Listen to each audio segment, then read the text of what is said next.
తండాల నుంచి విచ్చేసినటువంటి ఏదైతే ఈ మైక్రో ఫైనాన్స్ అంటారా, ట్రేడింగ్ అంటారా, తర్వాత ఇంపోర్ట్ ఎక్స్పోర్ట్ అంటారా, తర్వాత రియల్ ఎస్టేట్ బిజినెస్ అంటారా, తర్వాత పబ్బుల కోసం పెట్టిరా, తర్వాత ఈ సిమెంట్ ఫ్యాక్టరీ కోసం పెట్టిరా, తర్వాత బెట్టింగ్ల కోసం పెట్టిరా అనేది ఈ బాధితులకు ఒక్కొక్కరికి ఒక్కొక్క మాట, ఒక్కొక్కరికి ఒక్కొక్క స్టంటు, ఒక్కొక్కరికి ఒక్కొక్క సినిమా చూపించి వాళ్ళు ఏ విధంగా డబ్బులు తీసుకున్నారు అనేది చాలా క్లీన్గా నీట్గా తీసుకున్నారు.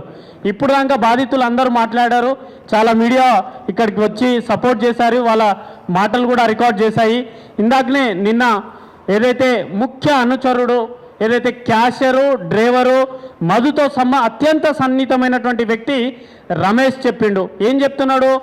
నేనే సాక్ష్యం, నా ముందు మంగ్లీ గారిని ప్రవేశపెట్టండి, మంగ్లీ గారి పాత్ర లేనప్పుడు మంగ్లీ గారు నా ముందు ఎందుకు వచ్చి మాట్లాడడం లేదన్నాడు.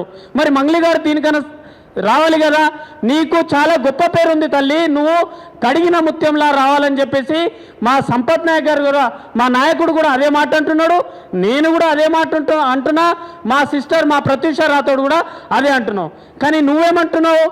నా గురించి చాలా గొప్పగా మాట్లాడండి అని మా చెల్లె మా ప్రత్యూష రాథోడ్ ఫోన్ చేస్తున్నావు. మా అన్నకు ఫోన్ చేసి సంపత్ నాయక్ గారు నాకు ఎటువంటి సంబంధం లేదు మధు గారితోనని నువ్వే చెప్పి మా గురించి గొప్పగా మాట్లాడమని చెప్పండి. సరే, నువ్వు ఒక్క బంజారా బిడ్డనే నా దేశాన్ని, ఈ గిరిజన బిడ్డని పరిచయం చేపించినావు అంటున్నావు కదా, మరి ఈ గిరిజన బిడ్డలు లేకపోతే, ఇవే నీ మెట్లు లేకపోతే నువ్వు అక్కడ పోయేదానివేనా? ఈ మాటలు ఎందుకు గుర్తుపెట్టుకోవట్లేవు? ఏ 6 గంటల రాత్రికి మా విష్ణు కాంప్లెక్స్ కొండమల్లేపల్లిలో కొత్తగా నిర్మించింది అదొక హోటల్, స్వాగత్ హోటల్ ఏమో హోటల్ ఉంది, ఆ హోటల్లో ఇలా ఆఫీసు, అక్కడ పోయినది నిజమా అబద్ధం చెప్తుండు కదా ముఖ్య అనుచరుడు. ఇప్పుడు ఆ సందర్భంలో వచ్చిన ప్రతి ఒక్కటి మనం చూపెట్టలేం కదా. ఇగో మా క్యాషియరు డబ్బులు లెక్క పెడుతున్నాడు, మూటలు మూటలు కట్టి ఆ శివ చౌహాన్కి పంపిస్తాడు. మరి శివ చౌహాన్కి మధుకు సంబంధం లేకుండానే ఈ వ్యవహారం అంతా జరిగినట్రా? మరి జరిగింది, నువ్వు ఉన్నావు తల్లి, సిమెంట్ ఫ్యాక్టరీలు కొన్నావు.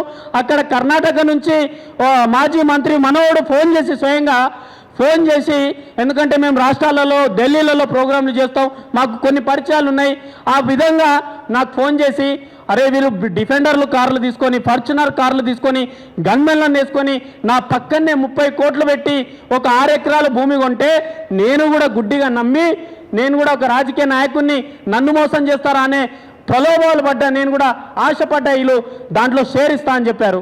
మరి ఈరోజు బాధితులు చెప్పినారు, మేము డే 1 నుంచి ఏదైతే మా నాయకుడు సంపత్ నాయక్ గారు చెప్పినట్టు, అలాగే గిరిజన సంఘాలుగా చెప్పినట్టు డే 1 నుంచి ఎప్పుడైతే ప్రొడ్యూసర్ కౌన్సిల్లో మా సింగర్ మంగ్లీ గారి పైన ఫిర్యాదు చేసిన రోజే చెప్పాము, మేము 2 రోజుల తర్వాత ప్రతి ఆధారాలతో బయటికి వస్తాం, మీడియా ముందుకు అన్నాము. అదే మాట మీద ప్రతిరోజు మాకు వచ్చిన ఆధారాలని మా మీడియాకు అందిస్తూనే ఉన్నాము. అందించినప్పుడల్లా ఆమెమో ఫస్ట్ పంజాగుట్ట పోలీస్ స్టేషన్లో మధుకి నాకు సంబంధం లేదన్నావు. సంబంధం లేనోడు మా మంగ్లీ గారు మిర్యాలగూడ కార్యక్రమం, ఒదిబట్ల మిర్యాలగూడ 70 కిలోమీటర్లు ఉంటుందండి, రాత్రి 12 గంటలకు నువ్వు ఈడు అంత పెద్ద అభిమాని అని చెప్పేసి నువ్వు భోజనానికి వస్తావా? ఇది చెప్తే నిజం కాదు. మరి నెక్స్ట్ రోజు, ఆ తర్వాత నెల 15 రోజుల తర్వాత నువ్వు ఆ ఇంటిని డిజైన్ చేసినప్పుడు ఈ ఫోటో మా రమేష్ తీసింది వాస్తవమా కాదా? మరి చెప్తున్న వ్యక్తులు కూడా అబద్ధాలే. మరి నువ్వు కొంతమంది పేడ్ ఆర్టిస్టులను పెట్టి నా గురించి మాట్లాడని చెప్పేసి మేము లొంగకపోతే, మా సిస్టరు మా నాయకుడు సంపత్ నాయక్ గారు మాట్లాడకపోతే నువ్వు వాళ్ళకి పేడ్ ఆర్టిస్టులు ఇచ్చి మాట్లాడుతున్నంత నిజానికి పౌరుషం ఎక్కువ. ఎక్కడా ఎవరిని లొంగేది లేదు, ఎక్కడా ఎవరిని భయపడం.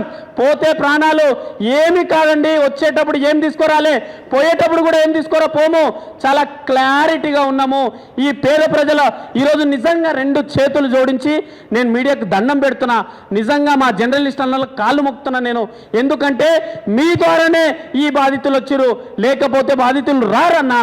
ఈరోజు మీడియా చూపిస్తుంది, వాళ్ళు మాట్లాడే మాటలు చూపించి ఈరోజు మా బాధితులు, ఇక్కడ ఉన్నటువంటి బాధితులు 0.0001 ఈ బాధితులు మాత్రమే. కేవలం ఇందాక మా తమ్ముడు మా బ్రదర్ చెప్పినట్టు ఎఫ్ఐఆర్లో కొండమల్లేపల్లిలో ఎఫ్ఐఆర్ అయితే మధు గారు చెప్పినటువంటి స్టేట్మెంట్లోనే 50 కోట్ల వరకు చెప్పిండు. అంటే మధు గారు ప్రలోభాలను గుర్తు చేస్తుండు, ఆశ పెట్టిస్తున్నాడు. ఈ తల్లి కాళ్ళు మొక్కిందన్నా, ఈ తల్లి కాళ్ళు మొక్కింది, కనికరం కాలేదా? పాయిజన్ తాగిండు, నలుగురు చచ్చిపోయారు, సర్పంచ్ చచ్చిపోయిండు. మరి మంగ్లీ గారి పాత్ర ఎందుకు లేదు ఇక్కడ?